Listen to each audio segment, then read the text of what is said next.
Hey guys, so if you guys want to know how to consistently catch 100x's before CT even finds out about it, just like I've done with Toshi, Lofi, and just like I'm about to do with NOOT, I've already positioned myself and I've already got more than a 30x, then stay tuned. I'm going to show you the exact framework of how to do this here. Okay, so some of the coins I've caught using exactly this method. And by the way, like this method and this strategy was created myself over a long period of time with lots of pattern recognition. Okay, that's the first thing you guys got to know. So it's not some mechanical strategy. This is an art. This is an art, and that's what gives it edge. So Lofi caught at 1 million, all the way down fucking here, bro. I mean, this is 20 million already. So like it was super low. I caught it like literally here. Okay, so Lofi 1 million, Toshi base 5 million. This was the earliest one. This is really my big first call. And then, or catch. And then the next one that was big was NOOT. There are a few more than this. I'm just showing you three. Okay, NOOT I caught really early. I have the chart here. I got in at 700 to 800K. So if we have a look here, we are at 2 million. I actually got in fucking here. I know it sounds crazy, guys. I actually got in here. I'm going to show you how I do it too. Okay, I got in down there. I can't show you. You get the gist. I got in there, okay? So I'm going to show you guys how I actually do this. But before we actually get into the strategy, you guys need to know what the fuck meme coins actually are. So from like a deep level, I'm going to go deep here. So meme coins are a speculative vehicle. So they're a vehicle for attention, speculation, and narrative. That's all they are. We know this already. We know that meme coins have no real utility. Anyone that's trying to tell you otherwise, they're just bullshitting you. They're trying to make you hold for longer. They're trying to make you buy, okay? So they are a zero-sum game like anything in crypto. If money was taken from them, someone else had to buy. And it's very interesting because meme coins and coins in general, they may have the illusion of being positive sum because if everyone buys, like everyone's up. But until people start selling and perhaps we go into a bear market, then you really see that people make money and people lose money, okay? So getting involved in meme coins gives you a far better chance of winning than in other financial games. It's very true. Most other financial games, so the VC game with software companies, the real estate game, the private equity game, the fucking Forex game, these are fucking rigged. Why are they rigged? Because the more time an industry goes on, the more time you have for big insiders to come in, really fucking smart people to come in that hire Oxford graduates, Cambridge graduates, Harvard graduates, they do all this computer science, math, they fuck you. You cannot compete. I cannot compete with those people. This is why I'm playing meme coins. I want to play in a game where I actually can compete and I have a fair chance. So it's not completely fair with a meme coin, but it is a lot more fair than these other big financial games, okay? So another key difference, meme coins have fully diluted supply. So they're not like VC coins, which supply is locked away. What is fully, I'm going to use no jargon here. I'm going to explain it fucking simply to you. Fully diluted supply means that all of the supply is accessible in the market. VC coins have supply locked away. So it's this vested, meaning that supply will be released in the future. Just like fiat, just like the pound sterling, just like the US dollar. They print it. That creates inflation. That makes the price harder to go up. Okay? So, but sometimes on teams you have insiders that hold a lot of supply. You should be aware of this, but generally you have much more advantage than you do on meme coins than you would with a tech coin. So this is Brett, and we're going to go into one of the, I haven't actually seen anyone talk about this on YouTube, so I'm actually quite happy I'm going through this with you guys. I'm going to give you the fucking source. So CTO versus Cabal. So they're both a double-edged sword. Both of them, one is not better than the other. They have pros and cons. So a CTO is an organic, so it's a community takeover. This is basically when the original developer no longer wants to run the coin. A lot of the time, he or she dumps the coin. Normally a he, because it's fucking crypto. There's no girls in crypto. And then someone else buys it. Normally, in a CTO, the supply is spread out. So still could have early insiders, but this is the fairest game. This is the fairest that the game can get in the whole of fucking finance. Because the supply is generally spread out evenly across all of the holders. The cons is that the market cap will appear lower because the team has little to no supply control. I will explain this in 1 second because this sentence here might be confusing to some people. Can I highlight this? I can put it bold.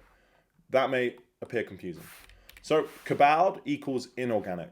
So a cabal coin is basically the team bought in early, just like Brett. They have a lot of fucking supply control, maybe 90% supply control. What does this mean? It means that they own 90% of the supply. They have 90% of the supply in their control. And this means that the coin can pump to a higher market cap. Why? If the team holds 90% supply, but and there's only 10% of the supply that people can actually trade, that means that the coin's going to artificially pump a lot higher. However, with a CTO, like I just said, because the supply is evenly distributed, the coin is going to pump less. I can't give a good analogy for this. Probably the best analogy is you have a fucking body of water, so you've got like a bowl, and if you push the water, one side is going to go, do you know what I mean? It's going to like squeeze up, and it's going to push up a lot higher than if the water's distributed out. That's the best analogy I can give you guys. This is why cabal coins like Brett pump really, really high, because the team have so much supply control. Look up Hippo. Actually, we'll do it now together. Look at this. Look up Hippo on, oh my God, this coin gives me PTSD. Look at this. It ran like crazy. They bought a fuckload of supply early. So they must have got like 95%. And it just ran. And then they bought loads more. So coins like this, go very, very high. Okay? So pros and cons, but you should know the difference between CTO and organic and cabal. Okay? So let's go through the dirty back end of meme coins. So let's go through exactly what happens. There's a simple heuristic with meme coins.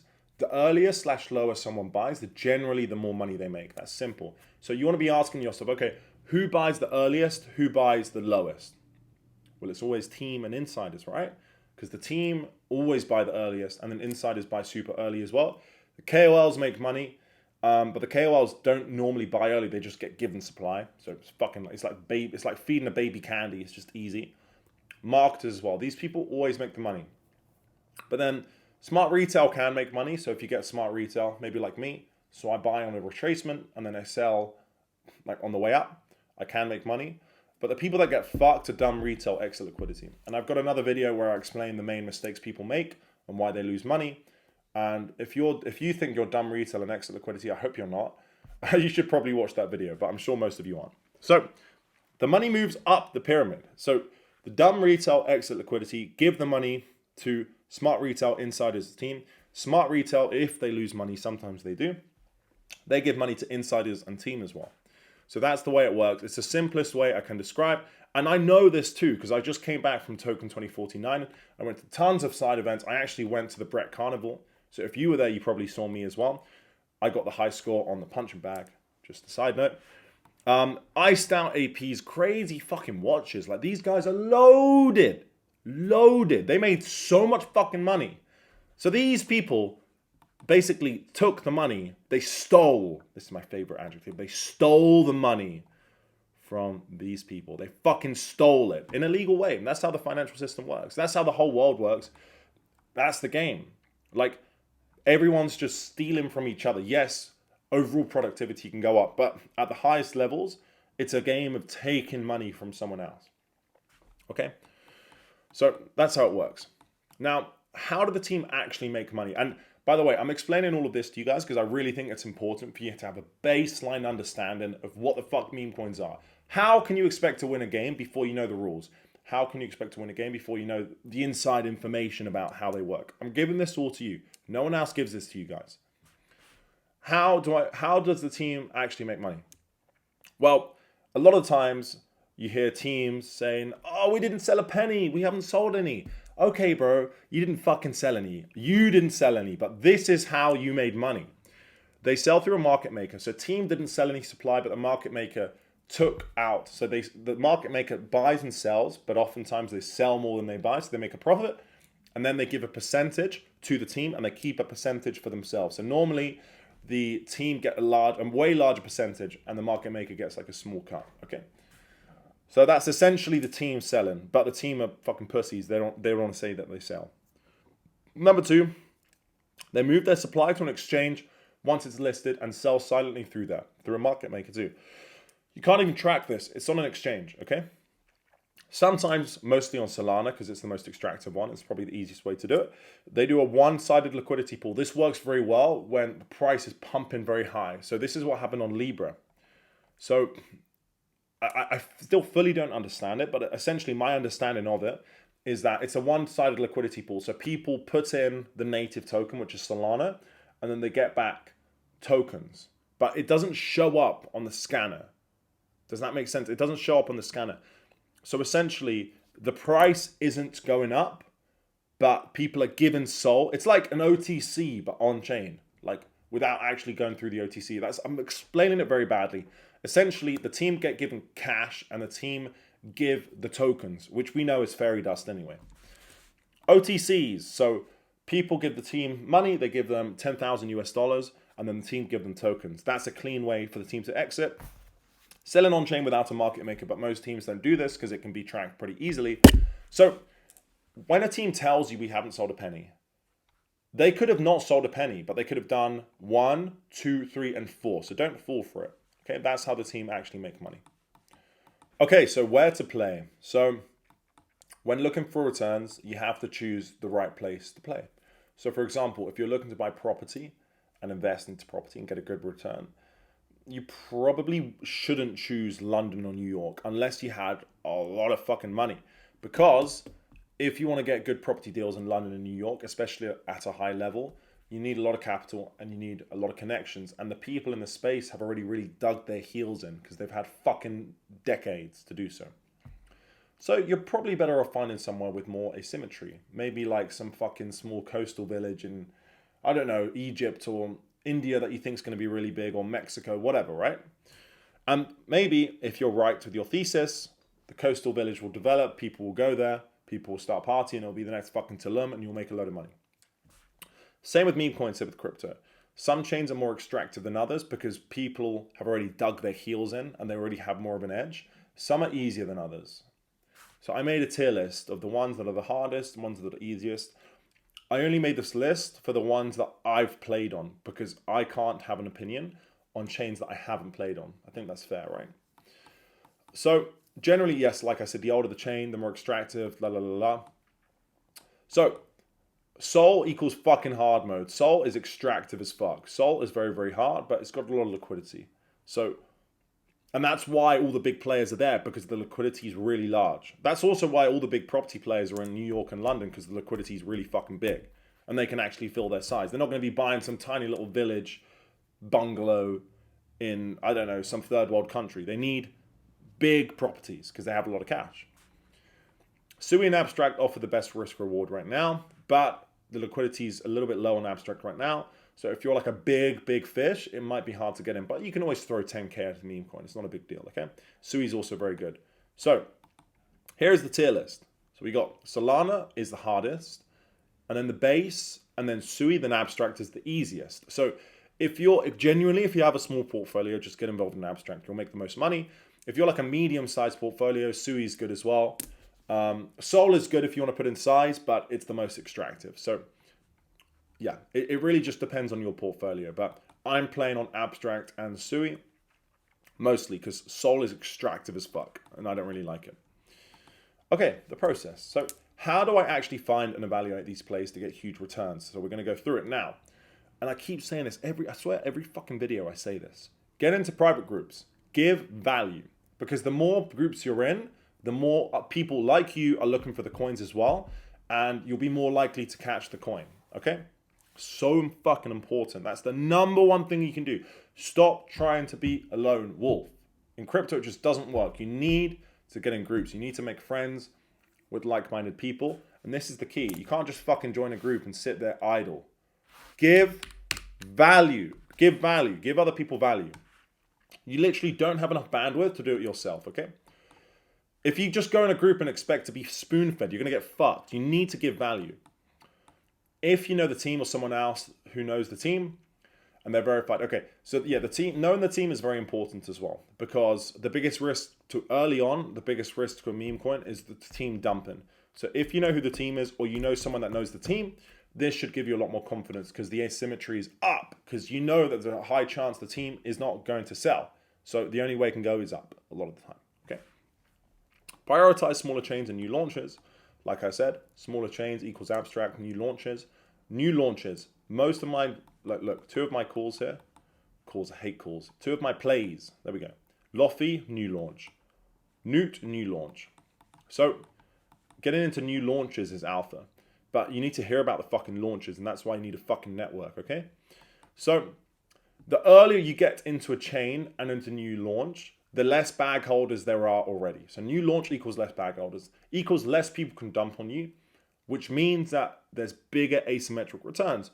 On the contrary, the later you get into a chain, the more bag holders there are, the more people can dump on you, the less asymmetric returns. Think of Doge in this example, like XRP. It's been around forever. There's a lot of fucking bag holders that can dump on you if we get into a bear market. So you've got to be careful. Focus on strong narratives. Toshi equals Brian Armstrong's cat. Brian Armstrong is the CEO of Coinbase, which is Base, right? NOOT equals the bonk of abstract because they're building loads, they're helping the project, they're building out loads of functionality, they're fucking doing hackathons, all of this shit. Bandit equals Luca Netz's dog. Luca Netz is the CEO of Abstract. So simple, digestible narratives win. Sometimes you can get away with that. And to be honest, I wasn't even fucking sure what the narrative was for Lofi. I just knew that the team was really, really, really good and they had a really good plan. So that Lofi narrative, I didn't really know what it was. But you need a strong narrative. Doxed or semi-doxed devs are now basically a prerequisite. So the narrative is changing a lot. A year ago, it was acceptable to be a completely anon dev who didn't get on calls, who didn't get on spaces. Nowadays, you kind of have to get on spaces. You don't have to be doxed, but you have to get on spaces. Anon teams don't perform very well anymore because there's not as much trust. People ape less, they share it around less. The best coins have a doxed dev or at least a semi-doxed dev. So look for meme coins that can be the next beta to the chain. This is why Toshi did so well. So as people saw it as the beta play to base before base had a token. And this is exactly the same now with NOOT. NOOT is the beta play to abstract. So that's a really good tip. Entries, how and when to buy. So timing matters more than anything. You guys know this already, but I'll break it down for you. So the best entries are when you buy super early, as close as possible to the launch. This is obviously not possible all of the time, but if you get the alpha, if you have the network, you can feasibly do this. So that's what I did with Lofi, super early. That's what I did with NOOT. You're getting in at the point of maximum asymmetry, which is what you're maximizing for. I love asymmetry. It's my fucking favorite thing. You want to get in as early as possible and as close to the launch as possible. The best entries after that, you don't want to chase pumps. That's very, very bad. You want to buy on a retracement. So get up Toshi. God. Okay, here we go. Let's have a look. Let's get up Toshi. I want to show you guys very early on because I know this chart intimately because I watched this chart for a fucking long time. So we got a pump here. It was from like 2 million and it pumped all the way to like 5 million here. So I got in like on this pump. And then there was a fucking consolidation and retracement. So it pumped all the way to 13 million, but then it retraced 50%. And then it consolidated for a very long time. And it had a low volume consolidation, as you can see here. This basically tells me that the sellers are exhausted. Like sellers don't want to sell anymore, but buyers are slowly buying in. And this makes for a really good entry. So that's buying in on retracement and buying on a consolidation, okay? It depends though. If you think that it's still got more room to go higher, then this is a good strategy. If you think there's a chance that it could have topped already, then you don't want to be buying on a retracement because you will be catching a falling knife. So this is where it kind of, you need a bit of famous. You need a bit of source, right? You need a bit of experience to really understand whether a retracement is a buy or not. Because if you bought a retracement on Lofi, you would have got fucked, okay? So the worst entry is buying right after it's pumped and everyone is talking about it on CT. That's probably the worst time to enter. It's better to wait till it's quiet and then buy when it's quiet. So you basically want to buy when not many people know about it and sell when everyone's talking about it. That's why on CT, I spoke with a lot of different people in the Token 2049 event, and not many people are talking about abstract coins. even abstract, it's still kind of small. You get a coin like this, Bandit. I think this will do very, very well. You also got NOOT. I think this will do very, very well. So yeah, that's why I really like abstract, because I think it's asymmetric and not enough people are talking about it. Also, don't ape in just because you found it. It doesn't mean it's the best time to buy. You don't have to buy once you find it. You can wait for the right time to pounce. So there should be a difference. Like, you can find the coin and then wait and then buy the coin, okay? So the real edge, and it's exactly what I told you. So don't be lazy, guys. Like, you will not get good at this game by only copying. You need to actually get good by trying, learning, and iterating. So you need to fucking do it yourself. The more you do it yourself, the more you'll learn, like, the intangibles, the things that I can't teach you. I can only teach you from my experience, but you need to go through it yourself. So you need to get involved, check the memes. Does the community feel alive? Does it have energy? Like, feel free to DM me if you have any questions or you want me to check out a meme coin. I can always give you my opinion on it. But at the end of the day, you're not always going to have me. You need to, like, focus on yourself, and that you need to build that edge out yourself.